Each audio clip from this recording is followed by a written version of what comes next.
All right, Logan, thanks so much for being a guest on Wicked Smart Golf, man. Excited to talk with you today. Yeah, thanks for having me. It's always good that Ryan introduced us. He actually introduced me to the last guest that I just recorded with as well. So shout out to Ryan Sawyer out there in Old Town Golf Shop. If you guys need any equipment, sounds like you guys have known each other a while. So I'm sure you had some good tournament days over the years. I've known him since ninth grade of high school. He was the same size, like 6 foot 100. I feel like he's about 7 foot tall, but he was that same size. He was a sophomore, and I made the varsity team for our high school. And he told we had to drive to the golf course. It was like 10 minutes away, and so my mom had to drive me to practice. And he rolled up one day and he's like, "Hey man, it's not cool that your mom's dropping you off, so I'm gonna drive you now." And I'm like looking up, I'm like, "Oh, okay." And he's been my best friend for 20 years now. That's fantastic. Yeah, he is. Man, when I went into high school, I was 4 feet 10. So yeah, he would have been like 2 feet taller than me. What was your tournament or your competitive golf like when you were growing up? Were you pretty much into I it did, from an early age? no, I didn't. I played a lot of baseball growing up. I grew up in Australia, and then we moved to the US in '98. Played a lot of Okay. baseball, played a lot of hockey. Golf was like I'd play with my dad and my grandpa. My grandparents lived in Texas, so we'd play every once in a while. And then freshman year of high school, I went out and tried to make the golf team. I think I averaged 50 for 9 holes as a freshman and got a coach that summer. Just became obsessed with it, and then was made varsity my sophomore year. And I think my score, lowered the scoring average to 38, and I've been utterly obsessed with it ever since. The only reason I'm laughing here is because that is me. I shot a 124 my first tournament freshman year, and then a 74 my first tournament senior year. So Yeah. I pretty much just worked at the course, lived at the course. Mom would drop me off in the morning, dad would pick me up at night. So yeah, I get that obsession with the game. You work with a lot of juniors too right now. Is there anything that you recommend for players that are kind of getting into that sicko mode and really falling in love with the game, like to help them practice a little bit more efficiently? Yeah, it's to play. Mm. These kids like they're sitting on the range for 8, 9, 10 hours trying to change their golf swing. They got to learn how to play golf and to score first. That's the big thing. I want them out there playing as much golf as they can in the summer, being here all day, playing golf. There's things that we work on with their swing, but when they're getting in, like when the game has hooked them and they're just getting like super Hmm. pumped on the game, they got to be out there playing. Mm. So that's Yeah, kind of that's my big it's thing so for them. true. I mean, because I like even the best driving range or practice facility, you can't do 50% of the shots that you would on the golf course, and You, there's you no can't trouble. replicate it. You can't replicate the pressure. So I kind of encourage them to go out there and play as much as they can. Come back to me with, "Hey man, I was in this situation. The Mm. ball was above my feet. It was in the rough. I had this club. I have no idea how to hit that shot." So we go, "Okay, cool. Get in the cart. Take me out there. Let's go find that spot. Let's figure out how to hit that shot." Gotcha. Yeah, that's a I mean, honestly, a huge tip right there. I couldn't agree more. I feel like the technology side of things almost hurt us sometimes because they just want to be on the range, working with TrackMan and looking at numbers all day.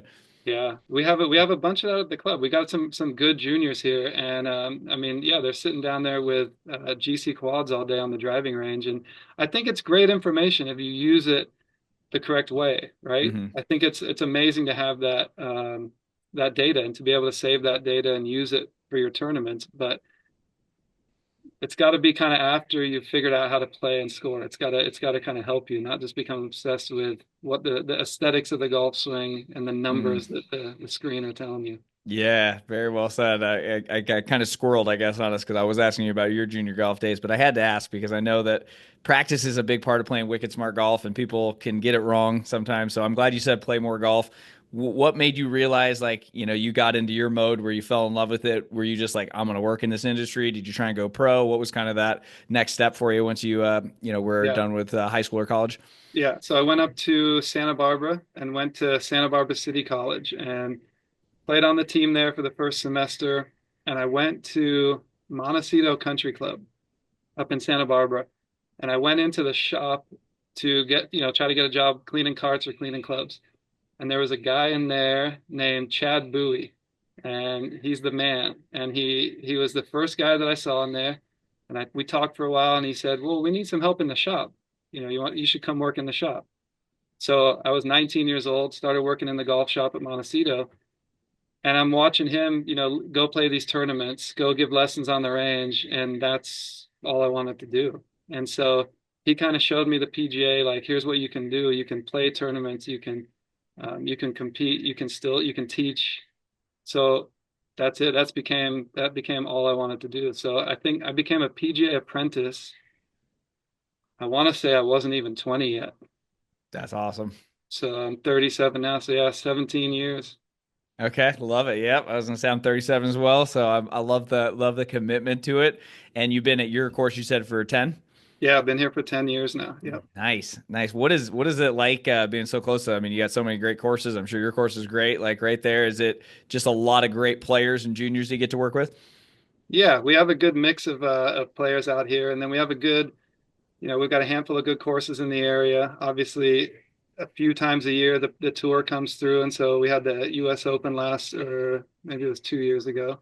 Yeah, at LA. Yeah. How did you get Yeah, a chance to go? yeah, I went over there for a couple of days. It was great. It was cool watching our membership go over. We actually Oakmont Country Club had a hole that our members were the marshals, Oh, the nice. spotters and everything. So it was cool watching the members go over there. It was really cool watching the kids, the juniors go watch, these players and then come back and, you see like an influx of kids at the range and players at the course when they see that stuff. So, we have What? our kind of West Coast swing and Hmm. players will go down to San Diego. You can go up to Pebble Beach and watch them and then here in LA. So it's a good few months for sure. What do you recommend for people that do watch golf, either in person or on TV? Like, how can you not just admire how good they are, but what can you actually learn from those guys? Ooh, watch how good they are. Watch how precise they are with everything they do other than actually swinging the club. Hmm. Listen how they talk to their caddy. Listen to, the decision making process that they're going through as they hit each shot. It's the best in person, right? Because you can watch them, you can watch listen to what they're looking at. And I think the assumption is that, when you watch golf on TV, you see you got 150 of the best players on the planet, right? And then the TV is covering the 10 that are playing the best that week. And you look at them and they're just every shot is fired at every flag. But if you go out there and you follow someone on tour that's, he's made the cut and he's a couple shots inside the cut line on Saturday, it's a completely different type of golf. They hit bad shots, right? And so I think it's amazing to go watch those guys, how they grind out, the Saturday, Sunday rounds to Hmm. keep their season going, really. Yeah, I always joke too. I'm like PGA Tour is just a highlight reel, guys. Like, don't get me wrong, they're really good. But like on social media, I share a lot of stats, of just like, hey, from 100 to 125, they're only hitting it 75% of the time and Yeah. 23 feet. It's like I think that expectation management just kills most players. Like they just think they should be so much better than they are. Where does that come into the teaching side of things? Like, how do you Yeah. kind of address that from a course management or maybe even a mental side of it? Yeah. The 18 handicap that tells me he's really frustrated because he had, five putts from 15 feet and he should have made them. And then you bring up the stats and say, I mean, look, I think if you made half of one of those, you would have been successful on your day. Right. So yeah, it's tough to, you don't want to shoot them down and say, you're not, you want them to believe that they can make these putts, but you also want Hmm. them to be realistic in what they're doing and look at the stats of the best players in the world. Like where they hit it from 100 yards is what really gets me. Even with a two handicap, right? Hmm. Like how the average of where they hit it. Now the two handicap or the player that comes to see me is generally only telling me about their most recent round and the most Hmm. recent shot they hit from 100 yards, right? They're not taking the average of everything that they're doing. Right. And so I try to get my players to look at the averages of everything they're doing, Mm. right? And So so you if do you you're have them all track stats then? I have a lot of them track stats, yeah. Yeah. And if you look at like if you decide that driving is your weakness and you really want to work on how you drive the ball and you hit four fairways around, it you're not going to take a lesson and then go out there and hit 14 fairways the next round. The goal is to try to increase the percentage slowly. Let's hit five fairways, let's hit seven fairways, let's hit, and I think that's the part that's tough to get across. Hmm. Yeah, let's actually go into some of that actually, because I'm kind of curious. We have different parts of the game. Obviously, I stay away from swing changes and stuff like that because that is not my specialty. But we have four distinct areas. Obviously, off the tee, into the green, short game, putting. Let's kind of go through those because you've obviously coached for 10 plus years at this club. You said 17. You've been around it, and obviously a great tournament player. So before we get into the pressure side of things and playing in competition, let's talk about the amateur golfers in those areas. So off the tee, what can the everyday golfer, like I said, 10 to 15 handicap, what can they do better off the tee? Find one shape, commit to one shape only. That's the thing that drives me nuts that I hear all the time. Hey, we got this one hole. I hit a draw, but we got one hole.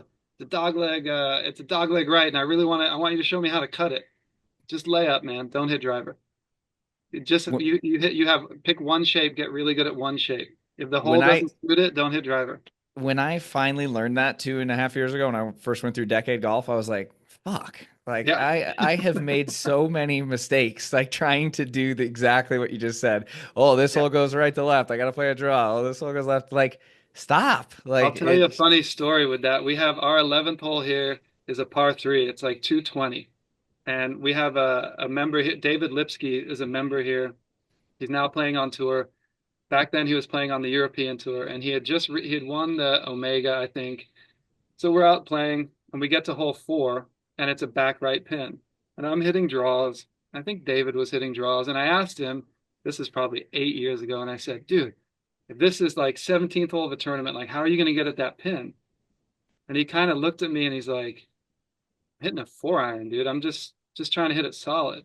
I'm like, right, but you got to make birdie here. You're one back, whatever. You have to make birdie. And he's like, dude, I'm hitting a 4 iron. Like my odds of making a 30 footer from the middle of the green much higher than trying to cut it at that flag. And as he's saying this, I'm sitting there trying to figure out how I'm gonna cut it to that flag, and all of a sudden it dinged. I'm like, okay, that's not. So again, it goes back to percentages. Like the Mhm. percentage of a guy that hits a draw, right, cutting a 4 iron to a back right pin are much lower than the percentages of the guy hitting the draw to 25 feet, making Mhm. the 25 footer.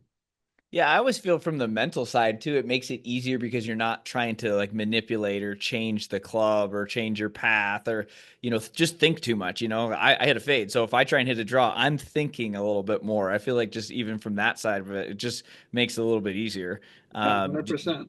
do you feel like, so we have one shot shape. What about distance? Because you mentioned, 4 fairways or 10 fairways. Like the stats on the PGA Tour are only, what are they, like 58% fairways, something like that? So I get into it with a lot of keyboard warriors about fairways versus just hitting it as far as you can. Where do you stand on that?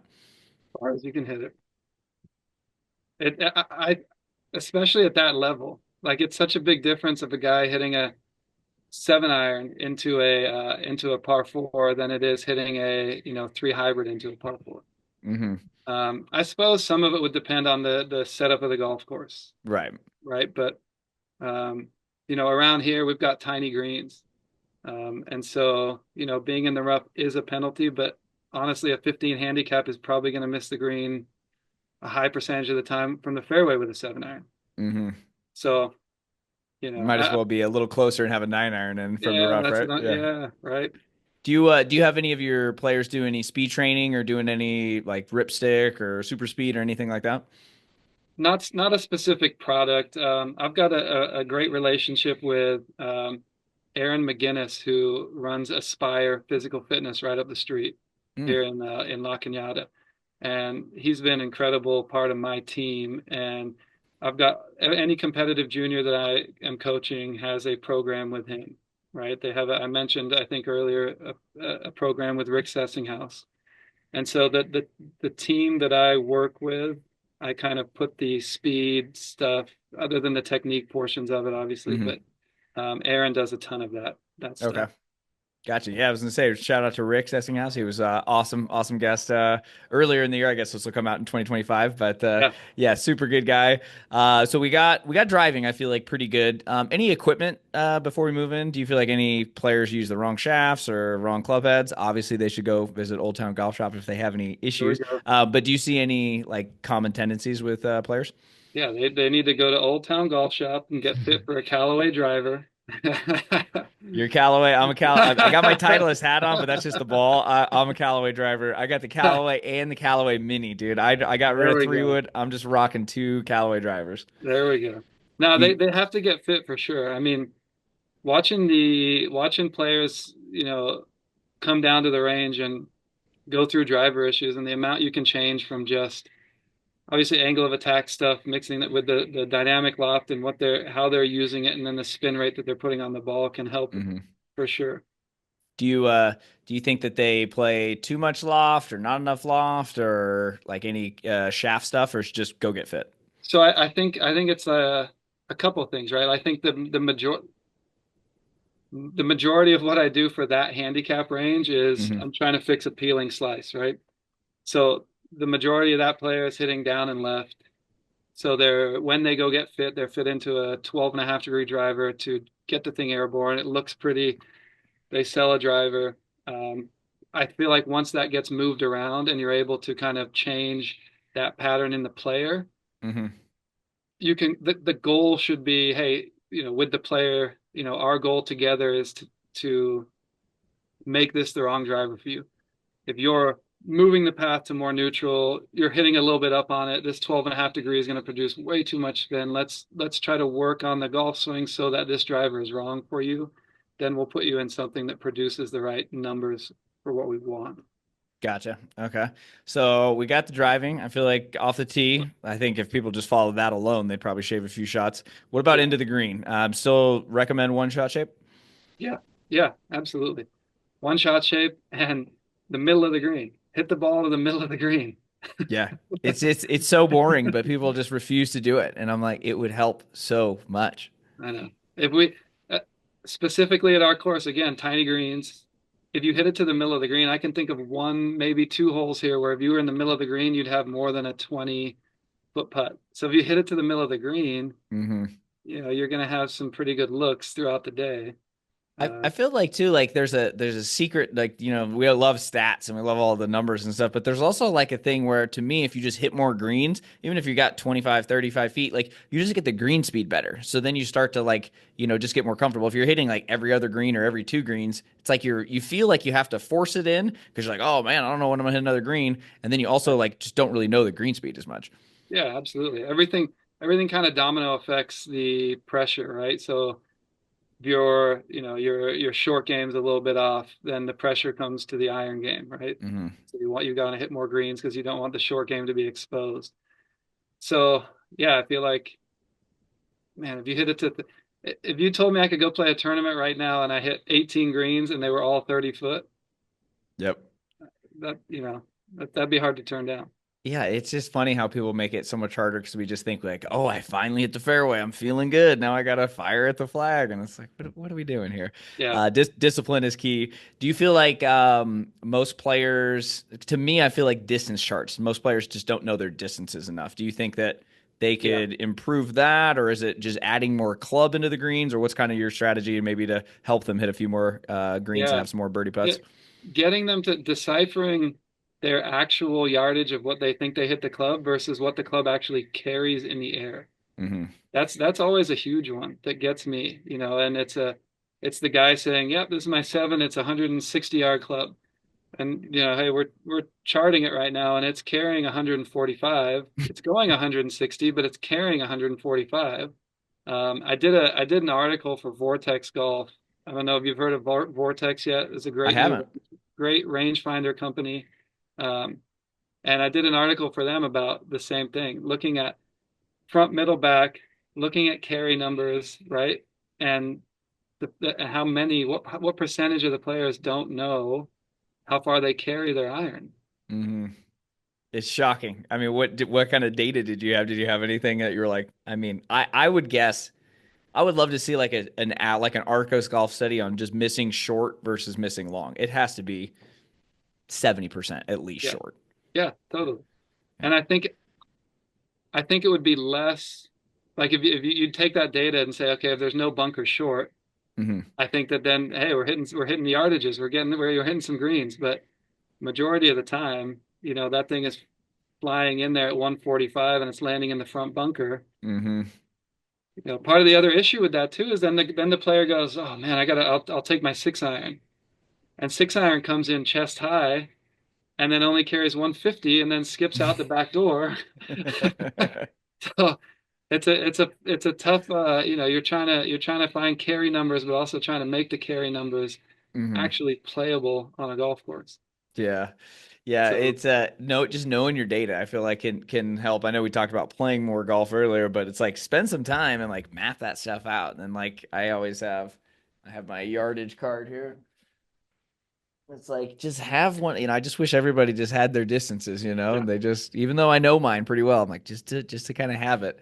When you we've think got yeah. about like the wedge part of it too, and like you kind of going into transitioning into short game, where do you feel like there's some common mistakes you see on the short game or just kind of inside like 75 yards? I mean, I think the setup change, set the way you're intending to hit that shot is different than what you're doing with a 6 iron from the fairway. Hmm. Seems to be kind of a big one, especially for that handicap range we're talking about, right? The 70-yard shot that the 15 handicap hits that comes out straight up in the air, describing if we can kind of get it through a certain launch window and get wedges coming out fairly low, you're able to control the distance more. I think that's a massive part of it because then you get a 18 handicap that says that, hey, my 60 degree goes 60 yards, my 56 goes 65 yards, and my 52 goes 70 yards. And then you look at dynamic loft and they're all identical at the bottom. Right. Do you feel like so setup wise, what are the mistakes that they're making? It's usually just that the ball position's the same as they would hit a 9 iron. Ball's a little too far forward, right? Hmm. Um, I think a lot of it too is they're looking at this club that has a lot of loft, right? And so you're looking at a club that has a lot of loft with an intent to now hit that ball up in the air. And so that becomes this motion down at the bottom. And now Hmm. your 52 becomes a 58, your 56 becomes everything is kind of moved this way. And so getting players to kind of learn how to move dynamic loft this way with a wedge, flight them, 30 degrees with a wedge, and then the best. I had a guy call me today. He's like, man, I'm hitting my wedges are going so far, and they're just going what they should relative to every other club in his bag. Do you feel like do you recommend getting hands ahead, hands neutral, hands a little back on like different lies or like kind of the same spot? Like what do you think? Like I'm a big setup guy, so I like to have like setup thoughts. What do you think they Sure. should have setup thought wise? I think if you're talking like stock 75-yard shot Yeah, from let's say that the fairway, 75-yard shot because I know that gives a lot of players hell. yeah, you're going to move. The hands will be slightly in front. The biggest thing I think is that the chest will be slightly in front.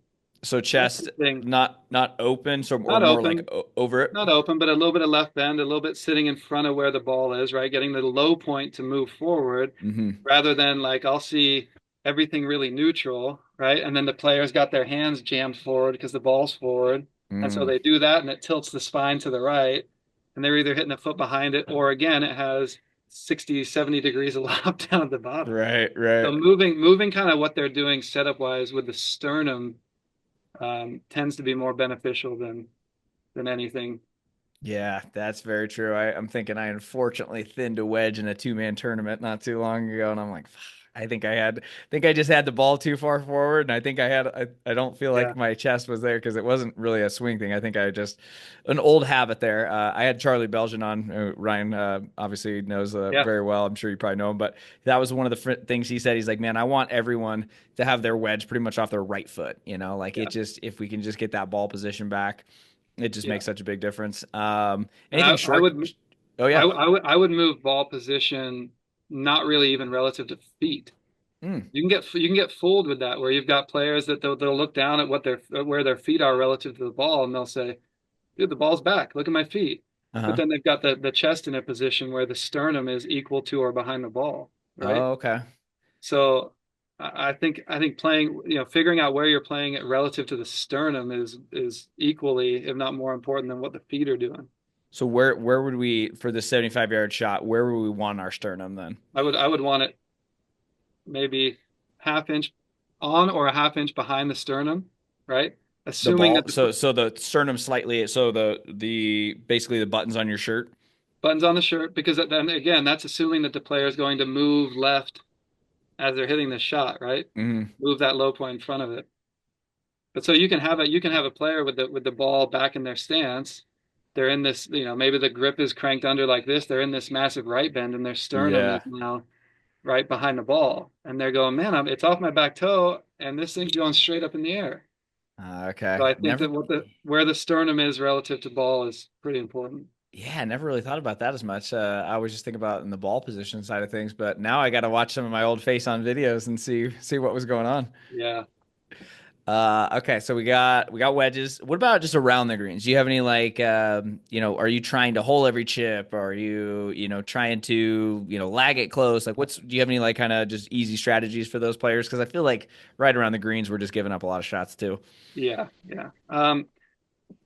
I think it depends on the situation in front of you, obviously, but the amount of times that I'm trying to get a 15 handicap or a mid-range handicap to chip away from the flag is wild, right? Again, we got tiny greens here at Oakmont. You've got you're short-sighted, probably I would say more than your standard golf course, and so you're going to have a pitch shot from rough over a bunker to a pin, and there's a bunker behind it. Mm, And the general 15 handicap is not overly pumped about being in a bunker, right? right. And so that shot just brings the anxiety level through the roof. When if you move sight line like 10 yards, 6 yards to the left, there's no bunker and there's 20, 30 feet of green to work with. And so chip it Hmm. to there. Again, your percentage of making that versus hitting this magical flop shot over a bunker. Uh, I think that would lower everyone's score.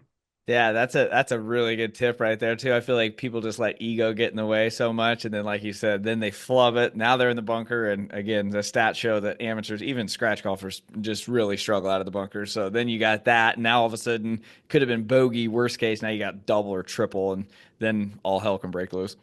That's the old, it's not bad to make a double, right? And if it what's the I don't know this, but what's the percentage? Like what does a 10 to 15 handicap, how many birdies per round do they make?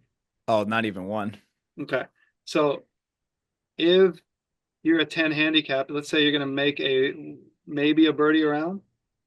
Yeah, I actually just posted yesterday, 0 versus 10 versus 20, the stats on that by score. So let's see here. So birdies per round, scratch golfers 2.2, 10 handicap 0.7, so they don't even get one, 20 Right. handicap 0.3. Pars per round, scratch golfers get 10.5, 10 handicaps 6.9, so pretty much 7, 20 handicaps 3.5, and then bogeys per round is 4.6, 7.7, and 9, and then the doubles per round is zero point 0.7 for scratch golfers. 10 handicaps got about 3, and 20 handicaps get about 7. Yeah. So if a 10 handicap is going to make 7 pars in a round, right? And they've hit that shot into 10 that handy, position yeah. where they're short-sighted, you're going to make 11 bogeys in the round. That might be one of them, Mm-hmm. right? Yeah. Yeah, and I feel So, like it saves that momentum too. It's like of you don't because there's nothing worse than like cruising along and then you just like have a triple. And you're like, course. what the hell? And And then you it's have hard. when you get down into the junior players, the better junior players, right?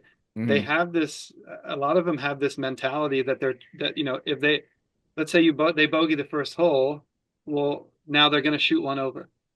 And if they bogey the fourth hole, now they're going to shoot two over. And it's like getting them and going, hey, you have the ability to make a birdie, two birdies per round. So you make a bogey on one, it doesn't mean that you're not stacking these bogeys on top of each other and that's your end Hmm. score. You just made a bogey. It's no Hmm. big deal. You might have a couple par fives coming up or in a short par four. Like it's no big deal. But you go out and you triple the first hole because you hit a shot that you shouldn't be hitting. Hmm. All right. Now you've kind of started behind the eight ball. Wicked smart approved right there. I could not agree more. Let's end with putting before we get into tournaments and playing under pressure. Any Yeah. big issues you see consistently with putting?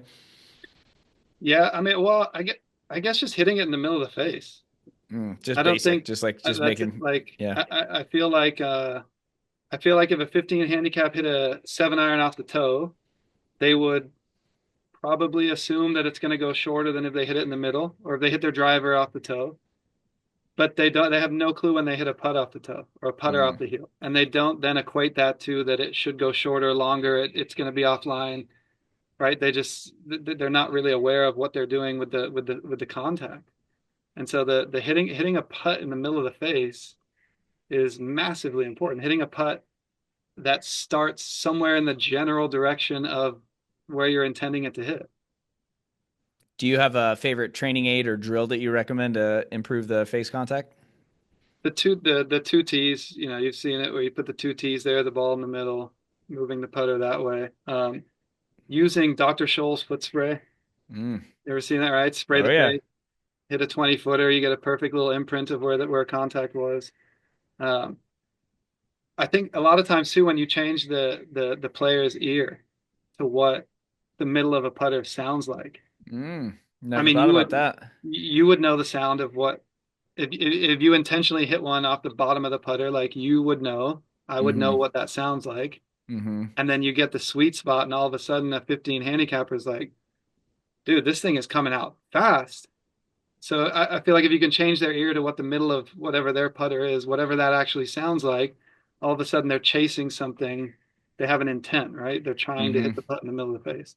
But I that like tends that. to be like one of the, I don't know, things that ends up happening quite a bit to that handicap range. Yeah, very true. I've done the, athlete's foot spray for the full swing and impact tape and stuff, but never thought about with putting. That's actually a good idea because yeah, speed control, they might just think, "Oh, I'm not hitting it good enough or hard enough," but it's like, "No, you're just not hitting it in the center of the face." Not in the middle of the face, right? It's not in the other one is to put the lines, the golf ball here. If you put the crosshairs, right, with a Sharpie on this side of the ball, line this way, and then just put your phone down on slow-mo, right? And Mm-hmm. hit a handful of putts and see what the lines are doing, right? Yeah. You can kind of get a general, it's not measured, I don't think, but you can get a general idea of the loft of the putter at impact as to what Mm-hmm. is happening with the ball. And I'm sure, there's science guys out there that'll say it's got to be this and that, but for your standard country club player, right, or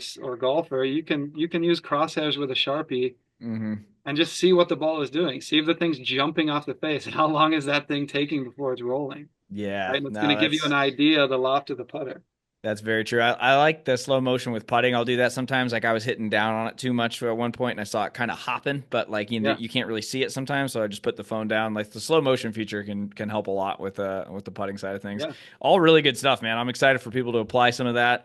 And then let's transition into tournaments and playing under pressure because I know what I really respect about you too is you're still doing it. There's a lot of coaches out there that just kind of teach, but they don't yeah. ever play in anything. So I think it's probably not as beneficial. I mean, obviously you work with really good players too, but it's like you're still in there. You're in the heat. You know what it's like to try and qualify and play in events, and every shot counts. I love that. So congrats on doing that, and I'm Thank you, glad you and Chris. Ryan are playing together and having fun. That's awesome that you're still doing it, right? So it's like Yeah. just talk about how tournament golf is different than normal rounds because I know a lot of guys I've convinced them to sign up for the first tournament this year or maybe their first club championship. What are some things they should expect? Yeah, I mean, it's wild how different it is. We spoke earlier. I've got a almost 4-year-old son and an 8-week-old son, so it seems like the only golf I play nowadays is just tournament golf. But and that's the most enjoyable golf in the world. I mean, that's it, man. That I get feeling it. on the first tee, right? That feeling coming down 18 and you've got, you get those nerves, and that's like the whole reason of playing golf. To me, that's why I enjoy the game, right? Mm-hmm. And so I love working with players that are out playing. I've got college kids playing. I've got a couple pros out playing, and you know, I I feel like I'm not going to tell them this has to be at this certain angle. When you're in the middle of 18, you've got to make sure that like I know what it feels like to be in that situation, and I think Mm-hmm. like what thoughts are actually going to be beneficial to you in that spot, right? Um, but yeah, I mean, I love that. To me, that's what golf is, playing tournament golf. So I you're gonna get a 10 handicap that's gonna play their club championship for the first time, and they're gonna have this. I think obviously high expectation going into it because they've never played 18 holes where they actually putted every 2-footer out, mm-hmm. and then there's going to be a certain point in the round where they're going to have actual panic attack because they're going to realize that they're going to, their pro at the club is going to write down whatever they shoot on a giant board. Um, and getting over the ego of the score, right? And, um, being out there and competing, whether you're going to throw up a big number, a low number, it doesn't matter. You're out there competing, and you're gonna kind of eat some big numbers on your way, I feel like, to getting comfortable playing in tournaments, and that's Mm. just part of the deal. You find out really quick with juniors, right? You get the parents that my kid's gonna be, he's a great player. He's gonna play this, he's gonna play that. And okay, so send him into this tournament and watch him just get, the crap kicked out of him. And then if he comes back and says, "Man, that was wild. I gotta get better." He's going to enjoy playing tournament golf. If that kid comes back and says, "Well, that was miserable. I mean, I shot 85 and didn't win. That was miserable." He's not going to play. He's not a tournament golf. He's not going to keep playing those. Hmm. All right. So you want the kid that comes back and goes, "Those guys they beat the crap out of me. I got to get better. I need this shot. Yeah. I need this shot. And I need to be able to do it under these certain circumstances." Yeah, I love that about tournament golf, that learning aspect, you know? It's like if you can just ditch the ego and just be like, one of my coaches always says you get educated or you get validated. So you get educated after those bad rounds, you learn what parts sucked, your driving, your mental game, whatever it was, and then you get validated some days. You're like, man, all that hard work finally paid off. It's like really rewarding. I think everyone should do it too, just because it gives you something to circle on the calendar. Like you have a reason to go practice. Otherwise, people are just like, you know, That's it. That's kind yeah. of kind of gives you something. You do a lot of like tell us how the PGA Championship and like the qualifying for that and like the process and what kind of events you play into because it's a little different than like the mini tours and Corn Ferry and stuff like that. Yeah, yeah. So we've got the PGA of America, each section. So I'm in the Southern California section. So we'll have, I don't know, maybe 20 something events a year, all club pros. And they'll either be 1 day events, 2 day events, some partner events. And then once a year we have our section championship. And so I believe it's the top eight. So the top eight from that, I think we had 300 players in that the last handful of years because it was played at Sherwood Country Club and then Hillcrest. And so the top eight from that play in the National PGA Championship. Wow. And then from there, the top 20 from there get to play in the PGA Championship. Mm, And so it's kind of like our major. It's a big absolutely. chance for us to kind of get out there, get away from the club for a little bit and actually, compete. It's I mean, the best week of the year. So it's a how many days is the first one? It's a 3 day event. Okay. I mean, ours is. I don't know. I think other sections are different. Okay. So it's Ours is 54 holes and you said top 8 and then from there they go to another one. So it's so like a from three from states. there. So yeah. So you do your section championship. From there, you go to the national PGA, which is again 300 and something guys Hmm. over 2 courses. It's on the Golf Channel. It's a for us, it's a big event, right? Absolutely. And so the top 20 from that get into the PGA Championship. The winner of that gets, I want to say 6 tour events the next year. No You get way. in the PGA, yeah. Nice. Well, Yeah. what's the best you've done? So last year, I've never made it to the PGA yet. Um, it's I want to say, so this April will be, I think, the fifth time qualifying for it, and Okay. it'll be my third time playing in it. So we had COVID, it was canceled 1 year. And then my son was actually born on the first day of the tournament. Oh gosh. What was it, almost 4 years ago when it was being played in Florida. So I withdrew from that. So you qualified 5 times, but you only got to play in 3 of them because of a This will be my third one coming up. yeah. Yeah. And Okay. so, it's on my son's birthday. It'll be on my son's birthday every year. So I'm looking forward to he's a golf nut himself. He's only 4, but I'm looking Perfect. forward to when he can be out there with me and Love it. spend Love a it. week competing. What does your like weeks leading up to that look like? You know, because obviously that's the big one that you want to play your best in. Like how does your practice or plan? What's your schedule look like? Kind of heading into that. Sure. So that's when I ramp up the actual playing rounds. I don't get a lot out of being on a driving range person. Like if I have something that I'm intentionally trying to do, I'll try to do that earlier in the year. But leading up to those kind of couple big events, I'm trying to play as much as I can. I'm trying to be Mm. out on a golf course, whether it's money games here at the club, or local section PGA stuff. The Ryan Sawyer is a member guest. The Kachina, they have a pro division, and so that's I think 2 weeks before. So I Nice. go back and try to defend that title with him this year before heading out to Florida. I like it. So a lot of playing. Do you do any extra like short game work or any mental stuff? A lot of conversations with Rick Sessinghouse. That my talks with him tend to ramp up at that time of the year. Uh, and then yeah, a ton of short game stuff. I would say that short game generally these days, I mean, I have limited time to be practicing, hmm and I would say that it's 95% short game that I'm out practicing, and then the other 5% is driver.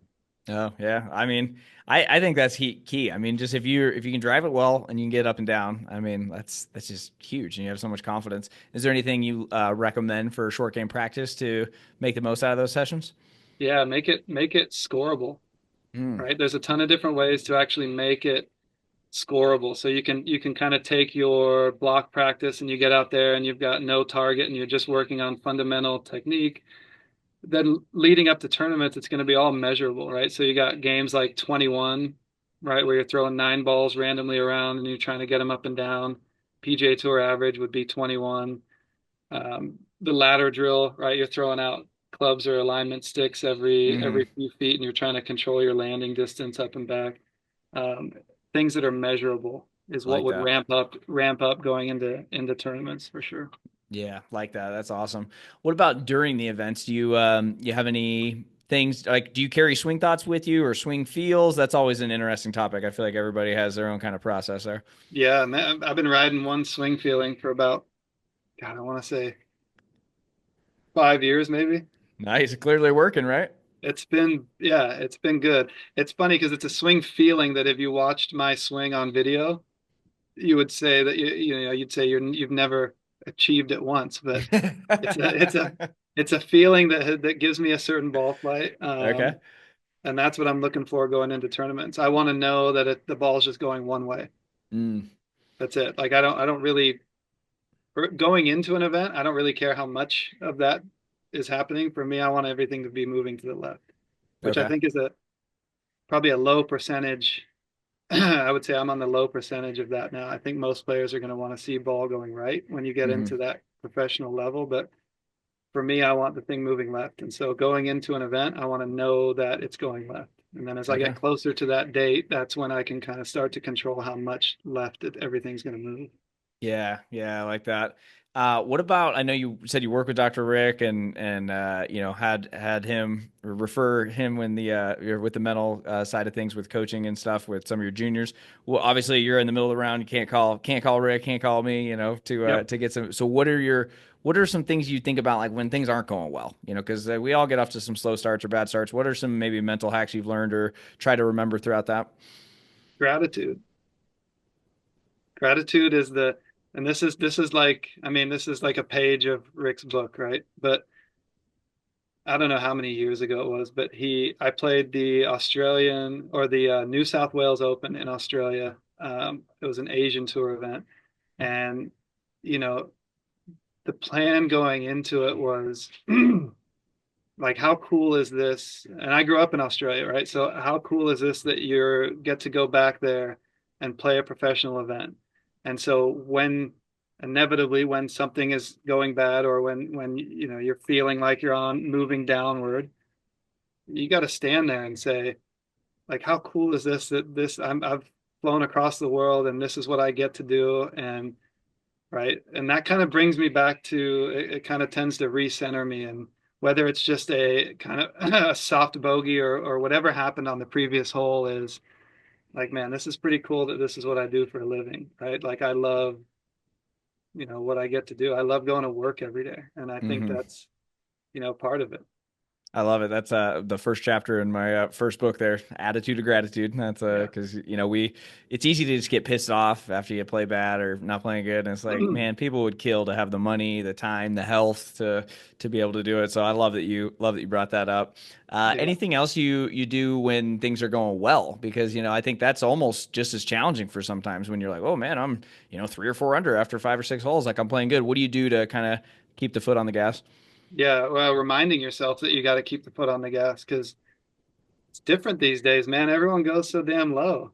I You know. know, like you know, 2 under par. I remember, 10 years ago, you go play a pre-qualifier, and as long as you shoot even, you're in the Monday. Like if you go shoot 4 under now in a pre-qual, you just leave because you're not getting even sniffing the Monday. So like, reminding yourself that the foot's got to stay down, the whole round.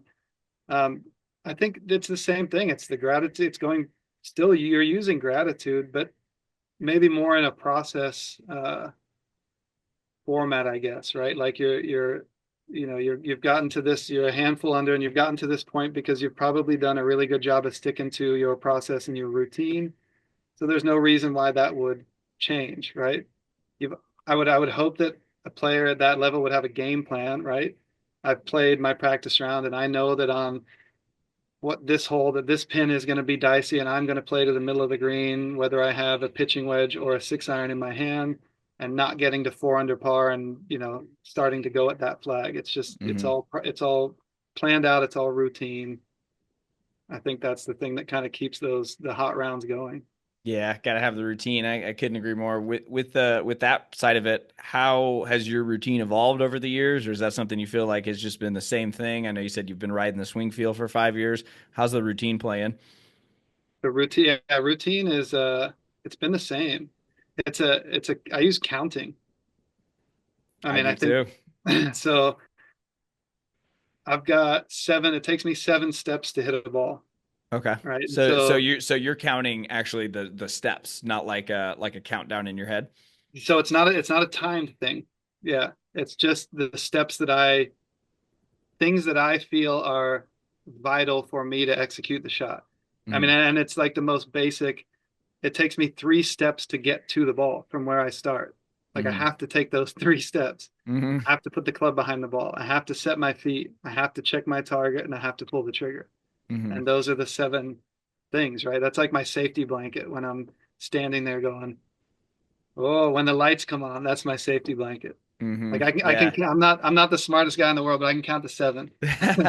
Well, I think it's good to have something super simple when you are nervous, right? Because you Yeah, got to save that mental energy for golf, and so yeah, if you can just keep it really simple, if it's really elaborate, then you're thinking too much.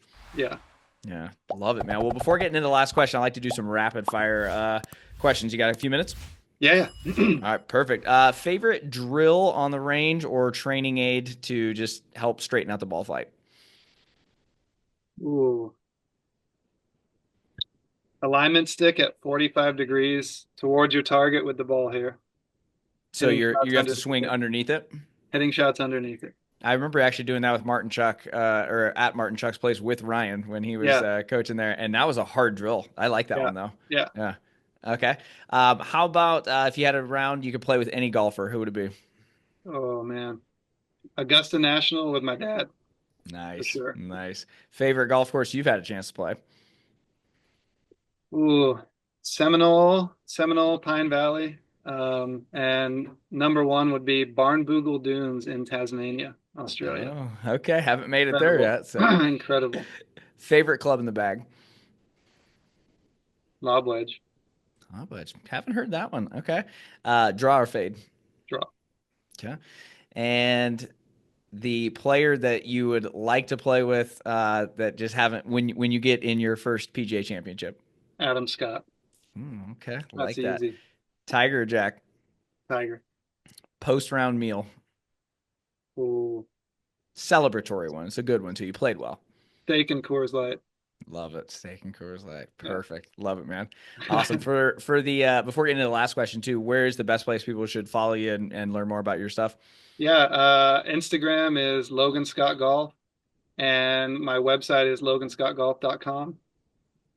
so they can It's a good find looking it. website, by the way, too. I was doing my research on there. I'm Thank kind of you. I kind of geek out with the digital marketing stuff. I was like, that's a good Thank looking you. website. So whoever That's a did it, or shout out to my friend Rachel up in Santa Barbara. She built the website. She's amazing. nice, nice, wicked smart approved. I love it. So Here we go. awesome, man. For the last question, what do you think is the best tip to help golfers break 80 consistently? To break 80 consistently. God, that's a tough one. You Short, can can I make it go more. short? You can make it 2 tips if you want. Can I go short game? You can do whatever you want. Okay. So we talked about one ball flight with in general with long shots, but a stock shot in short game, a Mm, stock pitch shot, and absolutely nothing simple stock shot in your short game, I think is huge key to breaking 80. Right. I don't think enough of that. Guys that would be trying to be breaking 80 consistently would be what handicap range? Tens, breaking 80s seven? probably like because it's everybody always gets the handicap thing wrong. Like, oh, it's Right. a 7. It's like no, it's like a 10 or 11. Right. Yeah. So yeah, one stock short game shot Hmm. that you can play, that you know you can hit the majority of the time. Might not be the one that gets you the closest to the hole, Okay. right? In certain situations, but the one that you know you can hit. All right. So I guess a follow up to that. Do you have a certain club that you recommend players use with that, or is it more or less loft? I tend to lean towards higher loft and just letting players get really good at using one club before they Mm, start moving it around. yeah. Like one club, fall in love with one club, whether it's 56, 58, Uh-huh. 60, just fall in love with that one club, that one shot that you know you can execute. Love it. Well, this has been a lot of fun, man. I appreciate you sharing so much. There's a ton we went from tee to green and tournaments and everything else. So thanks again for being a part of Wicked Smart Golf, man. Of course, dude. Thanks for having me on. I appreciate it.